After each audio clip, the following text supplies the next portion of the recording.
Garçon Gigi, ce sont les vidéocasts et aujourd'hui nous déballons un sujet toujours relatif à l'exploitation de tous les ou bien la production de produits et de sous-produits issus de la plantation des cocotiers, du cocotier.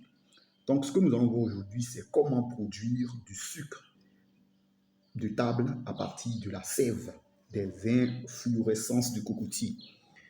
Parce que dans mon dernier podcast, je vous avais dit que on ne pouvait pas se contenter que de produire du vin de palme ou bien des boissons fraîches des boissons fraîches et rafraîchissantes à l'aide de la sève de l'inflorescence du cocotier, mais qu'on pouvait également en faire du sucre de table, un sucre qui est bel et bien commercialisable. Alors, pour tous ceux qui sont dès l'instant tentés par la commercialisation de ce sucre-là, je voudrais vous dire qu'il faut prendre attache auprès des départements ou bien des directions ou bien auprès du ministère du commerce de votre pays pour avoir une idée sur la régulation ou bien sur la réglementation en vigueur par rapport à la commercialisation du sucre chez vous avant de vous lancer là-dedans. Par contre, ce sucre-là est un sucre qui est vendu également en pharmacie et qu'on appelle vulgairement, mais qui est communément connu sous le nom de sucre des diabétiques. Donc, en Asie, le cocotier est appelé l'arbre de vie grâce aux usages multiples de ses différentes parties. En effet, de nombreux travaux ont été effectués sur les procédés de production et l'évaluation des propriétés biochimiques du sucre issu de différentes variétés de cocotiers. Cependant, les protocoles sur la méthode de production du sucre cristallin à partir de la sève sont ambigus et très peu précis, ce qui les rend non reproductibles. En Côte d'Ivoire, le cocotier est essentiellement valorisé à travers ses noix.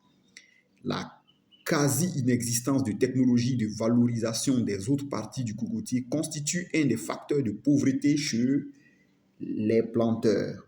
L'extraction et la valorisation de sève issues des inflorescences du cocotier, notamment en sucre cristallin, font partie des nombreuses voies de valorisation du cocotier en Côte d'Ivoire.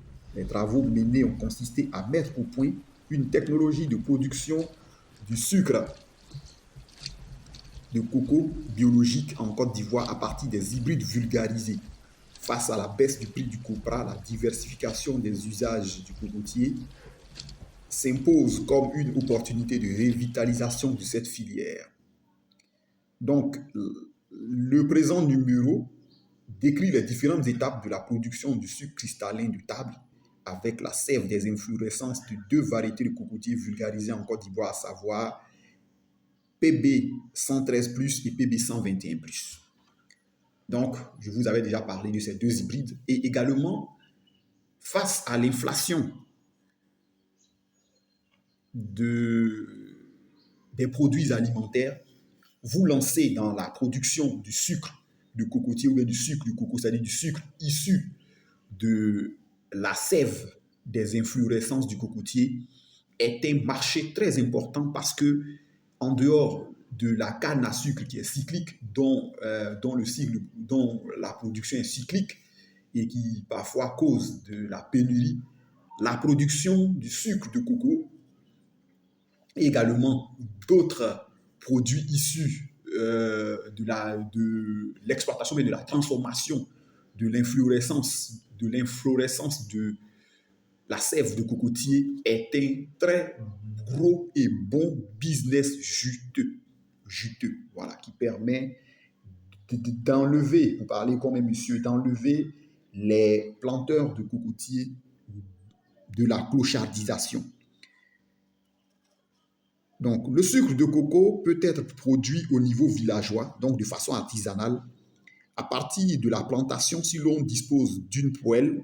Donc, voici le matériel qu'il vous faut, d'une poêle, d'une spatule qu'on appelle bois de placali ou bois de cavato en Côte d'Ivoire, et d'une source d'énergie, bois de chauffe ou gaz, etc. Fou, bon, voilà, vous prenez ce que vous avez avec vous.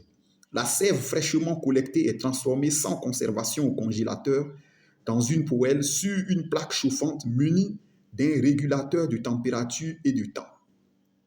Donc, la sève est fraîchement collectée et transformée sans conservateur au congélateur dans une poêle sur une plaque chauffante munie d'un régulateur de température et de temps.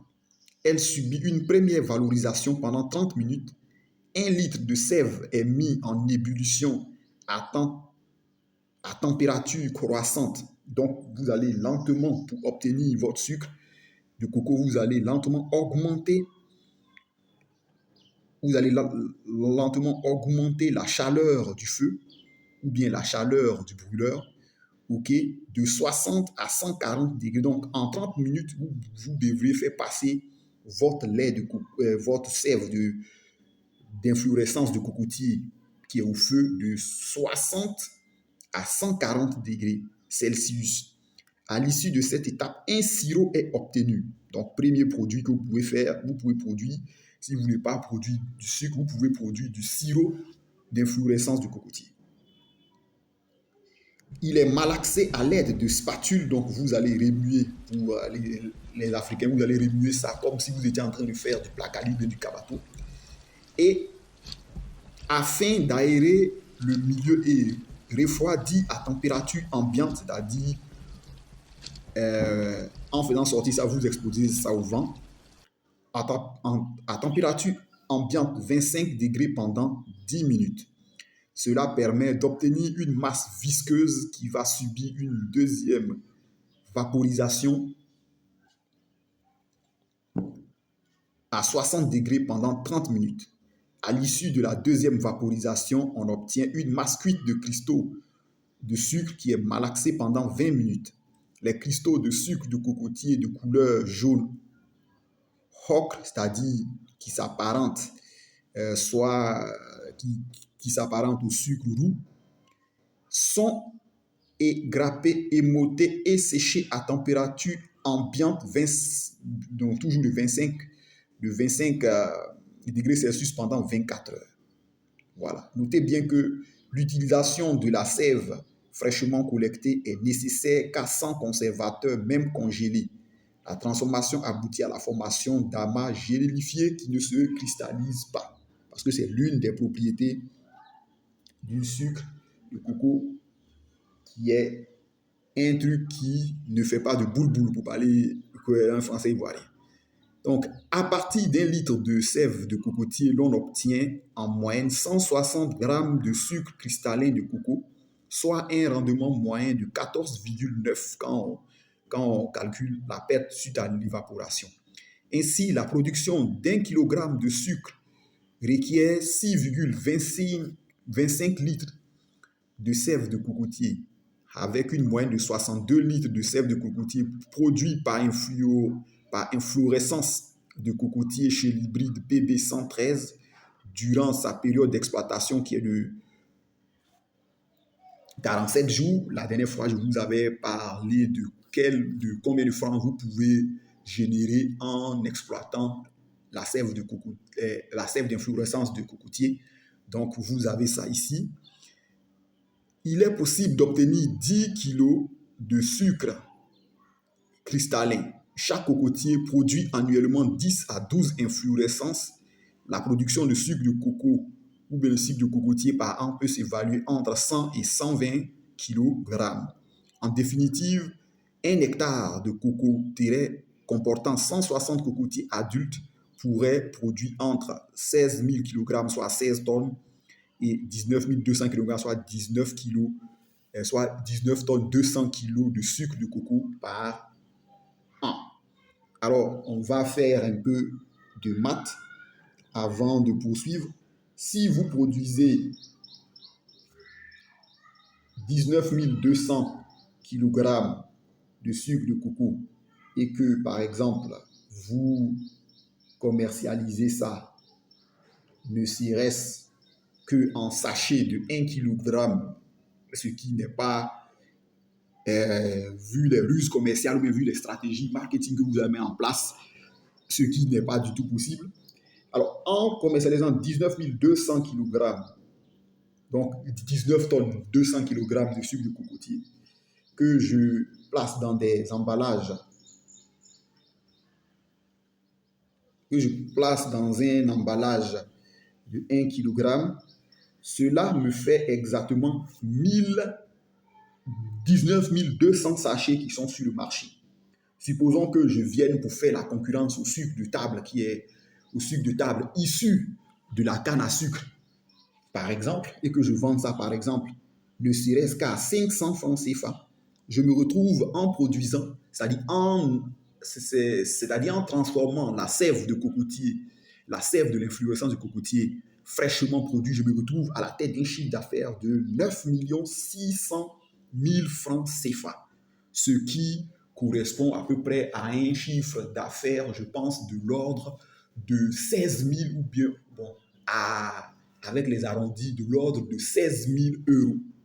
Par contre, si je produis, par exemple, 16 000 tonnes de sucre de coco, de sucre de cocotier, mais de sucre de coco par an, et que je commercialise ne serait-ce que cela à 1000 francs le kilogramme, eh bien, je suis à la tête de 16 millions de francs CFA. Donc, vous pouvez gagner entre 9 600 000 francs et 16 millions de francs CFA en vous lançant dans le business de la transformation de votre sève de cocotier. Cela permet aux paysans ou bien aux producteurs de cocotiers, pour parler comme un monsieur, de ne pas être dans la catégorie des clochards, c'est-à-dire dans la catégorie des planteurs pauvres ou bien en situation de paupérisation.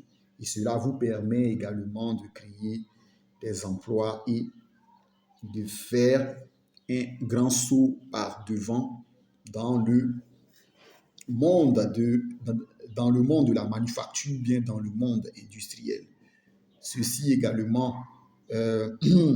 ceci également va vous en, ceci également va vous amener pour ne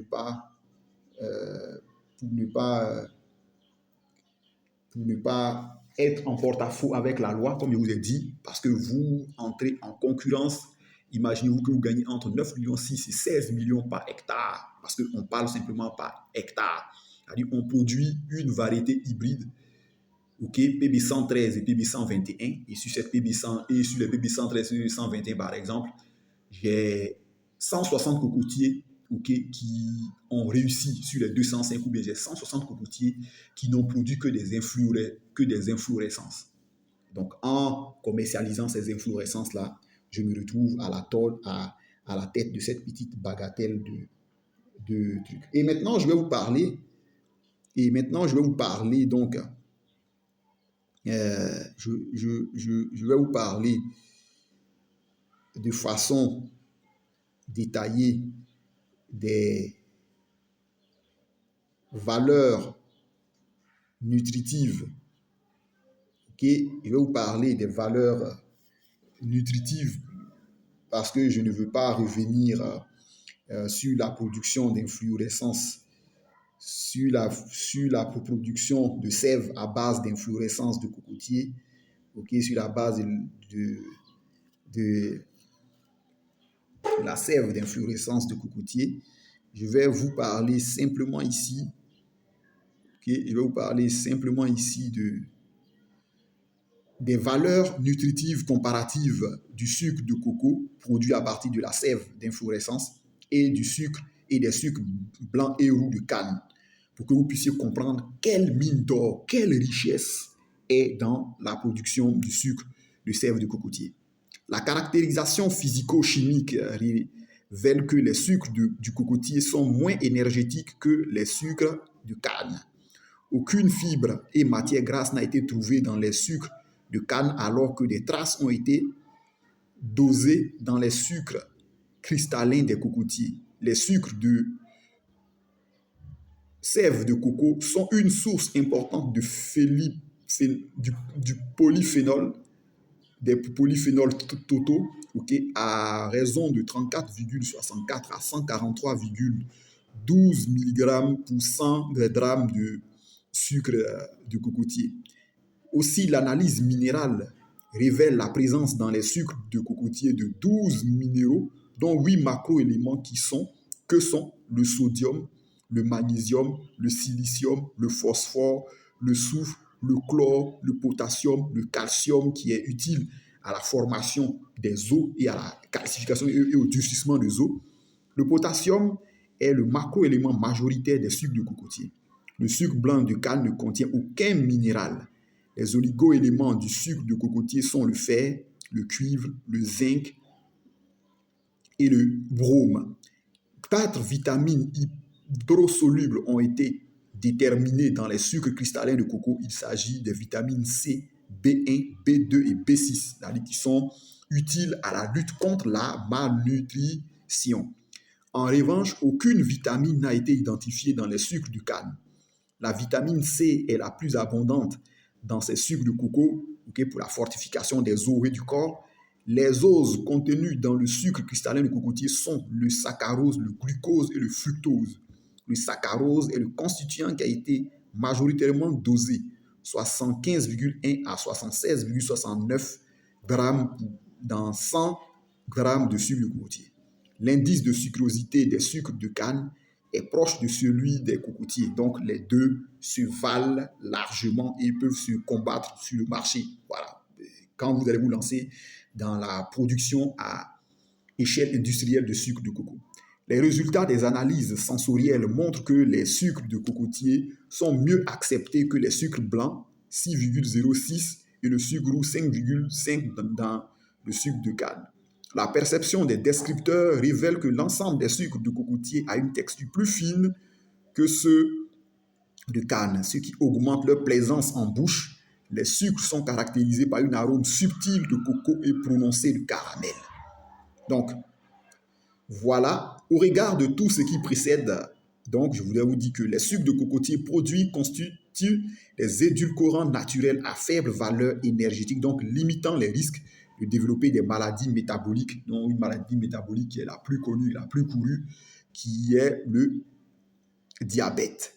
De plus, ils sont riches en polyphénols, qui sont des phytonutriments bons pour le cœur, donc contre les crises cardiaques, car ils permettent de lutter contre les radicaux libres et ralentissent le vieillissement des cellules. Les sucres de cocotier contiennent des vitamines et des minéraux, contrairement aux sucres de canne. En plus de leur profil nutritionnel intéressant, les sucres de cocotier présentent des atouts organoleptiques qui leur permettent d'être une alternative aux sucres de canne. En effet, grâce à leur pouvoir sucrant proche du saccharose, ils sont à recommander comme ingrédients en pâtisserie pour la fabrication des gâteaux, de crêpes, de glaces, en confiserie dans les recettes culinaires sucrées et pour sucrer les boissons. Donc, ce document que je vous... cette vidéocast que je vous produis, je la produis à partir de la documentation. Okay? Je me suis surtout fondé sur la synthèse des documents de production, des documents publiés et produits par le Centre national de recherche agronomique. Il faut savoir que pour démarrer du sucre, la production de sucre de cocotier à votre petite échelle, il vous suffit simplement d'avoir une casserole, une poêle, une bouteille de gaz et un bâton ou bien un bois de placali ou bien un bois de cabato.